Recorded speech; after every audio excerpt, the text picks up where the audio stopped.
Okay, so we all know that building links is the key to our SEO success, but the thing is, with so many people out there offering link services, we need to be able to know what's a good link and what's a bad link. Now, a lot of people used to go by the old PageRank toolbar to work out if a link's good or bad.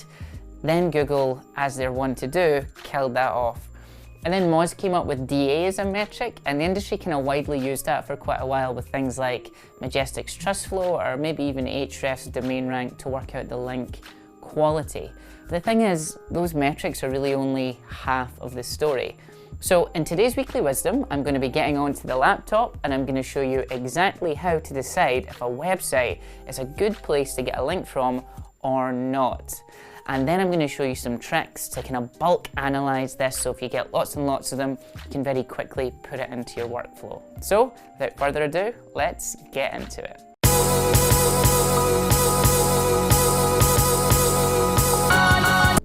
Okay, so someone has just sent me a bunch of URLs to say, should I get a guest post on these or not?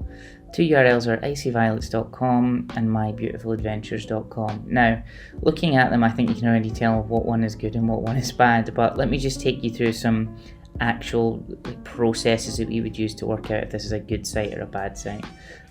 First of all, just having a quick look at it, when you have things like submit guest posts and write for us in your core top level navigation, tends to suggest it's just some article site that's designed just for this. So this is probably not what you want to be getting links from. Anyway, it says it's about home improvement, and this is the person who likes the smell of coffee in the morning. Sure you do, pal. Okay, so first and foremost, how do we appraise this domain? Well, I'm going to take the domain and I'm just going to see, is it even indexed? Okay, first and foremost, yep, it is indexed. It's got 197 pages in the index. Fine, it passes number one.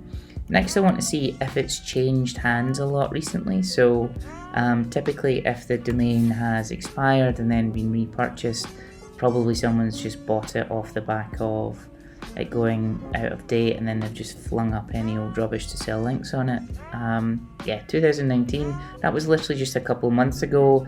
It's probably happened that this domain has expired and then someone's went in and sniped it and bought it and just put something else on, but that's just an opinion. So let me actually see what it used to look like back in the day. So I'm going to go into the Wayback Machine and have a little look and see. Okay, so 2011 was the kind of last time it was like super active, and then there's been not a lot of activity. So let's see what it used to look like back in the day, and if it looked considerably different, then we know, okay.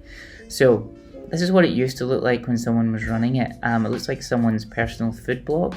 This is what it looks like now. It's about home improvement and it's a completely different person. So, I mean, although this can be legitimate sometimes, it's looking more and more like this is probably someone's let their domain drop and it's now someone's PBN that they're selling links on. Last thing I quite like to do is a reverse IP lookup. So I'm going to drop my domain name into here and hit go. It's saying there's 1,297 domains in the server. Now, while that's not a bad thing per se, typically we want something that's got, you know, its own properties on there. It's some sort of dedicated hosting. 1,200, I mean, I just don't know what that neighborhood's going to look like. You really want to check for things like sex, pills, porn and casinos, what you want to look for. So I would be looking for, oh, boom. Okay, so yeah, it's got a bunch of casino stuff on it and a bunch of porn stuff on it. And the server that they share has got casino and porn stuff on it. So not only does it look like it's a PBN, it's low quality, it also looks like it's in a bad neighborhood. So we almost definitely do not want to go anywhere near this. The last thing that's kind of sticking with me is this. It's really annoying me because I think this is stock imagery, and typically if they're a particularly lazy PBN builder, they'll use the same stuff over and over again. Oh, what do you know? Yeah, very similar images. Yeah, so they've taken it as stock imagery from someone else's website and it's on multiple websites. So there's another footprint. Yeah, there's oh my god, there's loads of it. So the same person's built tons and tons of websites, but just use the same person's image to do it, which is one of the dumber footprints, I think, in terms of PBNs. And lastly, if you were not convinced that it's probably not a good domain to go for, I like to run it through SEMrush to see what the traffic's like. It says it's getting about 43 clicks from organic search. That's doubtful.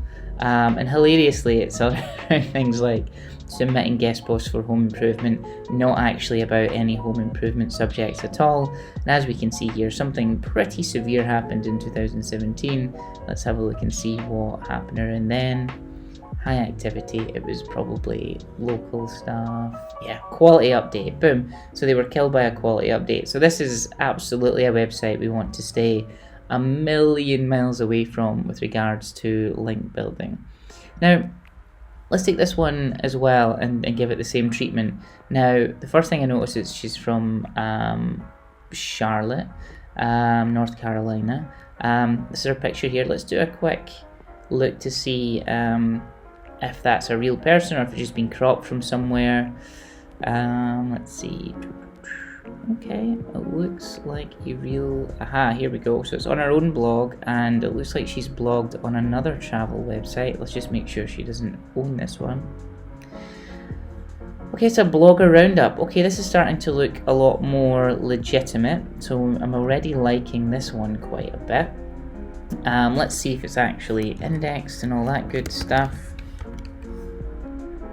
Oh wow, it's indexed with 3,400 URLs on it, so that's excellent. So yeah, excellent. So we now want to actually see if she's sharing a server with anyone. I imagine probably yes. The reason why I say probably yes is because typically these bloggers are not going to spend loads and loads of money on hosting, and it's usually shared hosting. But no casino, which is good. Any pills? No pills. And there you go. So no pills, porn, or casino can be found on the server. And instead of it being 1,200 people she's sharing it with, it's actually only 56. So this is looking a lot more kind of legitimate. Alright, let's have a little look and see what her traffic is like as well, if she's got any. For 3,000 pages indexed, I would expect something. Okay, traffic's okay, it's not amazing. Looks like she was maybe hit with an update and started to recover. Yeah, I mean, fair enough. She's ranking for things that are not related to guest posting and things that are around the local area. Yeah, this is starting to look like a much more legitimate website. So in this instance, yeah, you would probably approach them and pitch them some content in order to get a link. So I hope you found it useful comparing what is potentially a spam PBN to an actual legitimate place to get a link. That's everything for this week's Weekly Wisdom. Please do comment down below if you have any questions, but until next time, we will see you later.